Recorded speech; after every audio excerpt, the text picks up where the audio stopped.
kira-kira tips untuk membuat feed sama story yang di situ bukan spam, dalam artian ketika orang melihat itu selalu merasa bermanfaat, bisa mengambil manfaat dari situ. Itu apa? Contoh story.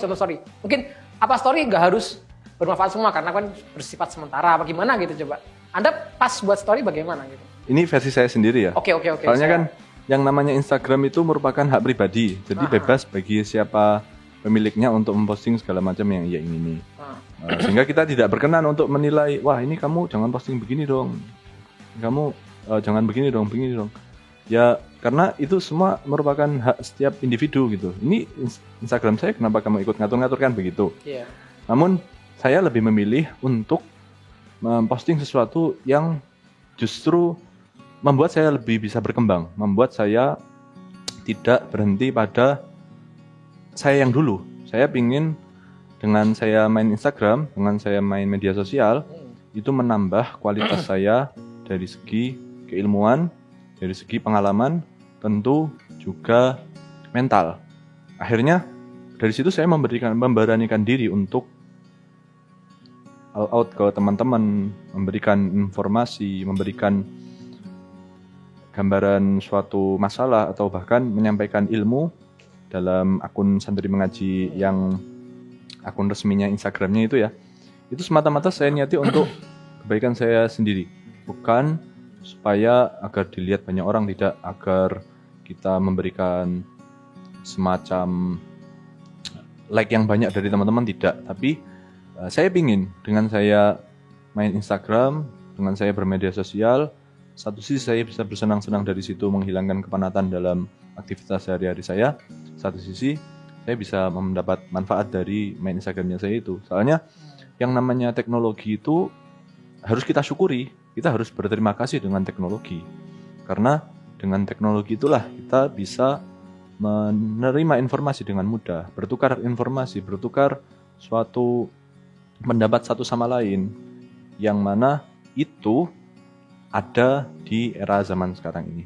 Andaikan saja di zaman Rasulullah atau mungkin zaman-zaman ulama zaman dahulu teknologi sudah ada, niscaya saya yakini beliau pasti juga menggunakan teknologi tersebut untuk berdakwah gitu. Karena Kanjeng Nabi sendiri juga memanfaatkan teknologi, satu berkirim surat antara beliau dengan Ratu Kisra, Ratu Qaisar untuk menyebarkan agama Islam. Oleh karenanya, bukannya tidak mungkin kita menggunakan fasilitas yang ada di era zaman ini, era milenial, untuk meningkatkan dakwah kita, mengajak orang lain. Karena yang namanya kita mengajak orang lain menuju kebaikan, itu tidak ada bedanya, baik secara online ataupun secara offline.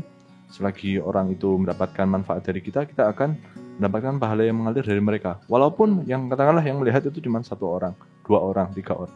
Tapi kita tidak tentang membahas masalah berapa banyak orang yang kita ajak, tapi tentang inti taklim wa ta'alum yang menjadi thariqah dari Lirboyo pondok saya ini.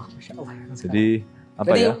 Bukan bahas angka lah. Bukan bahas angka, tapi lebih memaksimalkan thariqahnya pondok saya sendiri. Pondok di mana saya mondok di sini, oke? Pondok Anda kan Gus ya, Gus Lirboyo. Iya, ada sendiri. Iya. Santai aja enggak apa kok. Iya, semua orang udah ngerti kalau Anda itu Gus Lirboyo. Bismillahirrahmanirrahim. Tabarakallah ya. Iya, masyaallah tabarakallah. Berarti tadi doanya supaya terhindar dari penyakit ain, dari ketika kita dipuji, ketika kita eluk-elukan gitu ya. Kita baca apa tadi, Yaman? Bismillahirrahmanirrahim. Tabarakallah. Betul. Atau dibacakan sholawat Allahumma sholli ala sayyidina Muhammad. Itu yang diajarkan oleh orang tua saya, diajarkan oleh saudara-saudara saya yang sekiranya betul-betul waspada terhadap penyakit itu. Dampaknya apa sih kok penyakit ain? Ya kita sering banget lah yang namanya ya apa di medsos ini dipuji, kadang-kadang ya di apa bahasanya, diejek-ejek gitu. Tapi enggak, kalau dipuji di medsos apa juga jawabannya Anda ketika dipuji di medsos itu ya, Masya Allah gantengnya, ya? Masya Allah pinternya gitu. Sebentar. Ini kalau ada puji gitu, Masya Allah gantengnya, Masya Allah calon suaminya bagaimana gitu. Umpama seperti itu. Itu apa Anda juga jawab Allahumma sholli ala Muhammad, Allahumma sholli ala Muhammad? Bukan begitu. Jadi Saya menulis Masya Allah tabarakallah Allahumma shalli ala sayyidina Muhammad itu di saat memposting setiap postingan. Namun kalau boleh jujur ya, saya itu sebenarnya tidak begitu menyukai ketika mendapat berbagai macam komplimen dari teman-teman Instagram, tidak. Tapi saya jauh lebih menyukai apabila teman-teman bisa mengambil sebuah manfaat dari apa yang saya posting.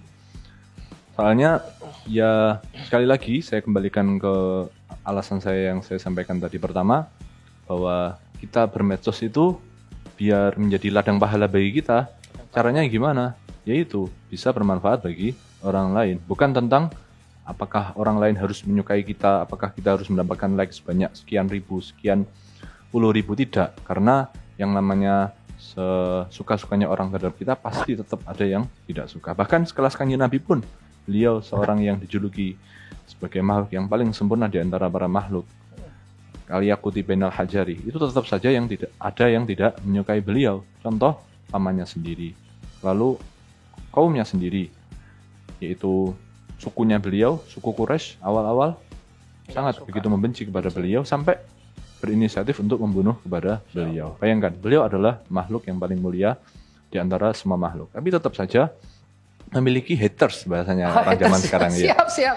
Nah, oleh karenanya menurut saya yang justru paling penting dalam media sosial itu adalah bagaimana kita berlomba-lomba untuk meraih menjadi seorang yang paling bermanfaat, mencari berbagai macam cara untuk menggali pahala. Karena bagaimanapun juga kita tidak tahu dari kebaikan mana Allah memasukkan kita ke dalam surga. Bisa jadi dengan kita menyebarkan sebuah kebaikan di media sosial, baik itu dengan cara postingan ngaji atau postingan live streaming seperti yang baru-baru ini marak, seperti yang biasa kita tahu di setiap Instagram saat kita membuka pasti ada tulisan langsung begitu.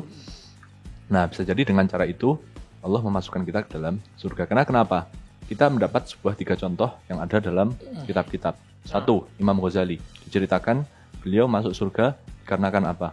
Lalat kecil yang beliau persilahkan untuk meminum tinta pena. 2, Imam Ghazali pengarang Ihya. Betul. Oh iya, oke.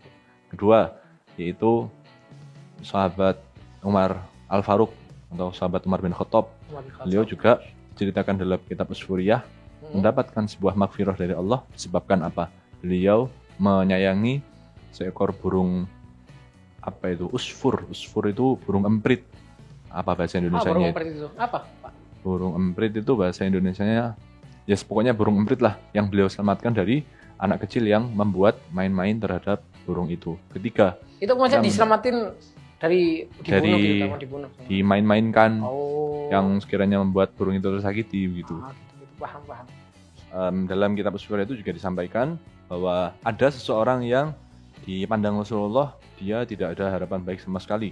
Ketika Rasulullah tanya, kamu lagi mengadu masalah apa kepadaku? Tidak ya Rasulullah, saya malu untuk mengatakan ini. Ya udah, kamu pergi saja dari saya, takut ketika azab Allah menimpa kita semua. Akhirnya pada saat itu hanya Nabi Muhammad didatangi oleh malaikat Jibril. Dibilang sama malaikat Jibril, ya Muhammad, kamu jangan berlaku begitu. Yang asal kamu tahu, orang ini itu telah mendapat ampunan dari Allah. Sebab apa? Dia menyenangkan anak kecil yang ia miliki dengan memberikan sebuah manisan-manisan yang ia miliki, lalu diberikan kepada anak itu. Dengan itu, Allah membuat kesalahan-kesalahan yang dilakukan oleh si pria ini terhapuskan, termaafkan, yang akhirnya masih memiliki banyak peluang untuk masuk surga, mendapat maghfirah dari Allah. Jadi bahasanya ya, jangan pernah menganggap remeh amal-amal kecil gitu ya. Betul. Hatta walaupun main Instagram, di medsos. betul. Walaupun main media sosial. Soalnya ya walaupun receh nggak apa. Iya, yang penting kebaikan gitu. Kebaikan, oke. Betul. Soalnya kita nggak bisa menyadari kita itu sekarang lagi hidup di zaman dimana kita harus menyesuaikan dengan zaman ini. Kalau tidak, kita akan tertinggal. Orang-orang tidak akan mengikuti apa yang kita mau. Akhirnya ya mau nggak mau kita harus bergelut di media sosial. Bahkan beliau, sang pengarang kitab lupa saya namanya kitabnya, Lupa, gitu. yaitu beliau Kiai Haji Ahmad Ghazali, orang tua dari teman saya. Itu Iya. menyampaikan Madura. sekarang kita boleh untuk mempelajari berbagai macam ilmu dari mana saja, termasuk dari internet. Tapi ya jangan lupa agar kita memilih dan memilah guru yang baik, agar kita tidak terjerumus pada sebuah malapetaka yang sangat besar yang justru merugikan kita sendiri.